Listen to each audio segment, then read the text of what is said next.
വലിച്ചെറിയുന്ന കള്ളക്കർക്കിടകത്തിന് പഴമക്കാരുടെ മനസ്സിൽ എന്നും ഒരേ ചിത്രമാണ്. അവർക്ക് പല ഭാവങ്ങളുള്ള ഒരു സുന്ദരി പെണ്ണാണ് കർക്കിടകം.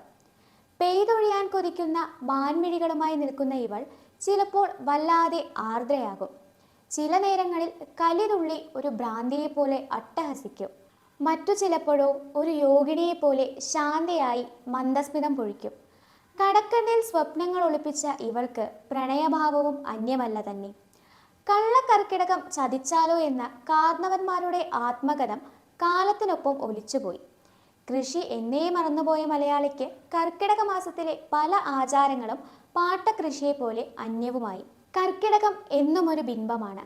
ഇല്ലായ്മയുടെയും വറുതയുടെയും കരഞ്ഞുപെയ്യലിൻ്റെ ഒരു ബിംബം. പെരുമഴയിൽ നനഞ്ഞു കുളിച്ച് ഭൂമി ഒരുതരം വിശ്രമാവസ്ഥയിലാവുന്നത് കൊണ്ടാവാം ഒരുപക്ഷെ അങ്ങനെ പറയുന്നത്, അല്ലെങ്കിൽ പറഞ്ഞിരിക്കുന്നത്. അതുമല്ലെങ്കിൽ അതൊരു പക്ഷേ ഒരു കൃഷിക്കാരൻ്റെ സുവർണകാലമാവുന്ന ചിങ്ങമാസത്തിൻ്റെ വരവിന് മുൻപേയുള്ള പ്രകൃതിയുടെ ഒരു പെയ്തു തോരലുമായിരുന്നിരിക്കാം. കർക്കിടക മാസത്തിൻ്റെ പ്രഥമ ദിനത്തിൽ തന്നെ ഉമ്മറത്തൊരുക്കിയ നിലവിളക്കിനു മുൻപിൽ പ്രായഭേദമന്യേ കേരളീയർ രാമായണം വായന തുടങ്ങും. കള്ളക്കർക്കിടകത്തിൻ്റെ കറുത്ത സന്ധ്യകൾ, ആ നടുത്ത ശീലുകൾ കേട്ടുകൊണ്ടായിരിക്കും കണ്ണുകൾ ചിമ്മുന്നത്. കർക്കിടകവും രാമായണവും തമ്മിലുള്ള അഭേദ്യമായ ബന്ധം അവിടെ ആരംഭിക്കുകയാണ്. ഋതുക്കൾക്ക് ചില പ്രത്യേക സ്പന്ദനങ്ങൾ പ്രകൃതിയിൽ ഉണ്ടാക്കാൻ കഴിയുന്നുവെന്ന വിശ്വാസത്തിലാകാം കർക്കിടക മാസത്തിൽ വീടുകളിൽ രാമായണ കഥ പാരായണം ചെയ്യേണ്ടതിൻ്റെ ആവശ്യകത പഴമക്കാർ പണ്ടേ കൽപ്പിച്ചത്. കർക്കിടക മാസത്തിൽ രാമായണ കഥ മുഴുവൻ വായിച്ചു തീർക്കുന്നത് പുണ്യമാണെന്ന് മലയാളികൾ വിശ്വസിക്കുന്നു. കൂടാതെ കാത്തിരിപ്പിൻ്റെ മാസം കൂടിയാണ് കർക്കിടകം. രാമൻ എക്കാലത്തെയും മാനുഷിക ധർമ്മത്തിൻ്റെ പ്രതീകമാണ്. സത്യത്തിലും അടിയുറച്ച ധർമ്മത്തിലും അധിഷ്ഠിതമായ ജീവിതമാണ് മാനുഷിക വികാരങ്ങളെയെല്ലാം പ്രദർശിപ്പിക്കുന്ന മനുഷ്യനായ രാമൻ ആവിഷ്കരിക്കുന്നത്.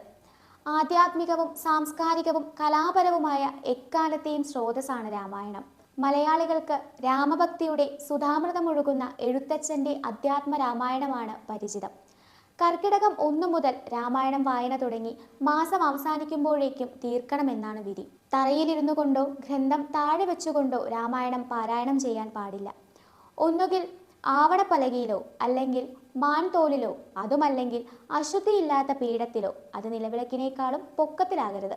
വടക്കോട്ട് തിരിഞ്ഞിരുന്നു കൊണ്ട് വേണം രാമായണം പാരായണം ചെയ്യാൻ. ഏറ്റവും പ്രധാനമായ രാമായണ ഭാഗം സുന്ദരകാന്ഡമാണ്. ശ്രീരാമഭക്തനും ദൂതനുമായ ഹനുമാൻ ലങ്കയിലെത്തി സീതയെ കാണുന്നതും രാമനാമാങ്കിതമായ ആംഗുലീയം സീതയ്ക്ക് നൽകുന്നതും പകരം രാമന് നൽകാൻ സീത ചൂടാരത്നം നൽകുന്നതും തുടർന്നുള്ള ലങ്കാദഹനവും മറ്റുമാണ് സുന്ദരകാന്ഡത്തിലെ പ്രതിപാദ്യം. സങ്കടമോചനം, വിഘ്നനിവാരണം, ഐശ്വര്യം തുടങ്ങിയവയ്ക്ക് പ്രാധാന്യം ചെയ്യാൻ കഴിവുള്ളതാണ് സുന്ദരകാന്ഡ പാരായണം.